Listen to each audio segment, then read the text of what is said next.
Dame i gospodo, pred nama imamo 4 zakona, sva 4 zakona data u hitnoj proceduri.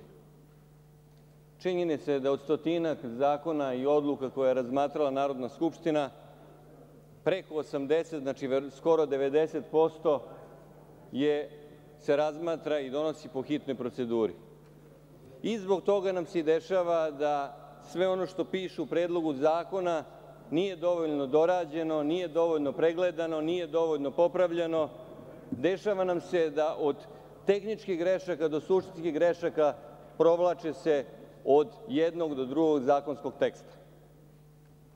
Tako bih ja hteo da pitam samo predstavnike ministarstva.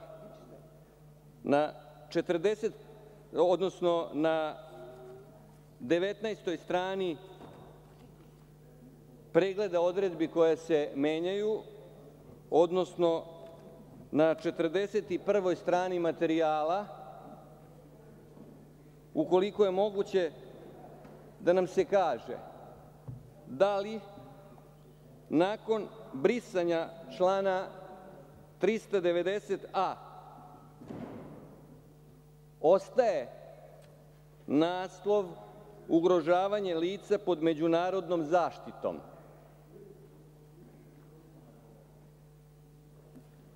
U samom tekstu Krivičnog zakonika taj član koji se briše tiče se ugrožavanja lica pod međunarodnom zaštitom, a nikako zasnivanje ropskog odnosa i prevoz lica u ropskom odnosu, to se istina i ne briše. Znači, od tehničkih grešaka pa do grešaka koje su, da kažem, suštinske. Druga stvar, ostavlja se kao inkriminacija da onaj ko uvredi drugog može da se kazni, a sa druge strane, ko za drugog iznosi ili pronosi što god neistinito, što može škoditi njegovoj časti i ugledu, ta inkriminacija se briše. U tom smislu mislim da nismo dosledni, jer nema opravdanja da se iz Krivičnog zakonika briše krivično delo klevete iz člana 171, a da se istovremeno ne briše i krivično delo uvrede iz člana 170 Krivičnog zakonika. Takođe, krivično delo klevete pretpostavlja iznošenje ili pronošenje neistine koja može škoditi časti i ugledu oštećenog, što s obzirom da oštećeni ne može uvek ili ne može odmah da sazna za to, nosi veću društvenu opasnost u smislu razaranja moralnih vrednosti. Spreman sam da o tome diskutujem, da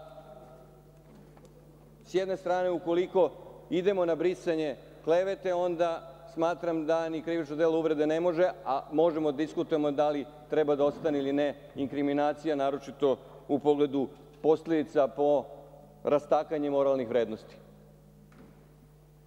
Osim toga, predviđeno je da jedan deo praktične inkriminacije iz zloupotrebe službenog položaja iz člana 359, koji spada u krivična dela protiv službene dužnosti, se sada prebacuje u krivična dela protiv privrede, u drugu grupu, van genusno istog određenog krivičnog dela. Ajte da vidimo i da to bude jasno, jer neki teoretičari, kao što je, na primjer, profesor Petrić i drugi krivičari, zauzimaju stav da ukoliko dolazi do izmene ili proširenja optužbe, znači izmene, ovde konkretno mislim na izmenu optužbe iz člana 341 Zakonika o krivičnom postupku, postavlja se pitanje da li će se raditi o novoj optužnici ili će se raditi o izmeni postojeće optužnice. Kakve će posledice biti po pitanju, da kažem, rokova za krivično gonjenje? Ukoliko u međuvremenu zbog dugotrajnog vođenja postupka pitanje nove optužnice, odnosno da li je krivično gonjenje po novoj optužbi zastarelo. U tom smislu treba razjasniti te stvari, jer mislim da je to jako, jako važno da se zna da ne bi posledice bile onake kakve ne treba. Konačno, da se ne bih ponavljao u odnosu na ono što su moji prethodnici ovde govorili, meni posebno jedna stvar nije jasna. Zbog čega ste u ovom drugom predlogu zakona, znači Predlogu zakona o izmenama Zakonika o krivičnom postupku, s jedne strane zaključili ste da su uočeni brojni nedostaci normativne prirode koji zahtevaju krupnije intervencije u tekstu zakonika. To ste napisali u razlozima za donošenje zakona. Vi predlažete da se praktično rok za primenu Zakonika o krivičnom postupku, koji je izglasan ranije, pomeri sa 15. januara na 1. oktobar 2013. godine. To je ono što mi apsolutno ne može biti jasno. Da ste rekli da se taj rok pomera za kraj maja, svaka čast. Čestitao bih vam na spremnosti da tokom prolećnog redovnog zasedanja, tokom marta, aprila i maja, ova Narodna skupština u okviru redovnog zasedanja razmatra predlog bilo novog zakonika, bilo izmena i dopuna Zakonika o krivičnom postupku. Isto.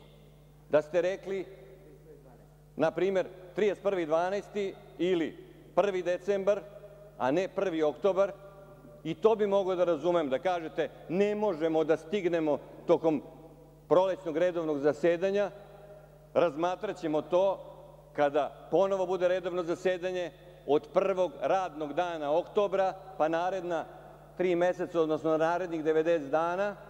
U tom smislu i postoji amandman koji sam podneo, da bi se ovakve stvari koje kažete da su važne, koje kažete da zahtevaju krupnije intervencije u tekstu zakonika, razmatrali na redovnom zasedanju Narodne skupštine. Predlog gde se očigledno ide da se izmene razmatraju na vanrednom zasedanju opet ukazuje da će se ići, ili postoji bojazan, da će se ići na hitan postupak, da će se ići u razmatranje tokom jula, avgusta, septembra ili ne znam kada nije redovno zasedanje. U tom smislu smatram da bi valjalo da svaki zakon, naročito zakon koji se tiče krivično-pravne materije, bude razmatran u rokovima koji daju priliku svakom narodnom poslaniku da detaljno pročita i da se konsultuje sa svim stručnjacima, odnosno da se takvi zakoni koji utiču na bezbednost cele države, svakog građanina, urade na način da zadovolji potrebu da se kvalitetno donese promena svakog propisa.